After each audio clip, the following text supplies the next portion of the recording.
സ്വാമി ശാശ്വതീകാനന്ദയുടെ മരണത്തിൽ സൂക്ഷ്മാനന്ദയ്ക്ക് പങ്കുണ്ടെന്ന് സംശയിക്കുന്നതായി ബിജു രമേശ് ആരോപിച്ചു. വെള്ളാപ്പള്ളി നടേശനും സൂക്ഷ്മാനന്ദയും തമ്മിൽ നടത്തിയ മുൻകൂട്ടിയുള്ള ആസൂത്രണമായിരുന്നു ശാശ്വതീകാനന്ദയുടെ കൊലപാതകം. ശാശ്വതീകാനന്ദ മരണമടഞ്ഞാൽ സൂക്ഷ്മാനന്ദയെ ശിവഗിരി മഠാധിപതിയാക്കാമെന്ന് വെള്ളാപ്പള്ളി വാക്കു നൽകിയിരുന്നുവെന്നും ബിജു രമേശ് ആരോപിച്ചു. സ്വാമി ട്രെയിനിൽ പോകാനാണ് ടിക്കറ്റ് ആദ്യം TTR അനിൽ വർക്കലുള്ള അനിലിൻ്റെ അടുത്ത് വിളിച്ച് പറഞ്ഞ് ടിക്കറ്റ് എടുത്തിരുന്ന ആ ട്രെയിൻ ടിക്കറ്റ് ക്യാൻസൽ ചെയ്യിച്ചിട്ടാണ് കാറുമായി വന്ന് നിർബന്ധിച്ച് കാറിൽ കയറ്റിയാണ് സൂക്ഷ്മാനന്ദ സ്വാമിയെ കൊണ്ടുപോയത്. അവിടെ തൊട്ടാണ് ദുരൂഹത തുടങ്ങുന്നത്.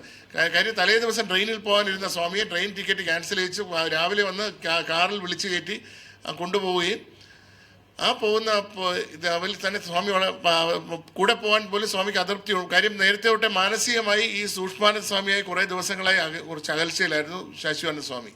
അതിന് ഒരുപാട് കാര്യങ്ങൾ അതുമായി ബന്ധപ്പെട്ട് കാര്യങ്ങളുണ്ട്.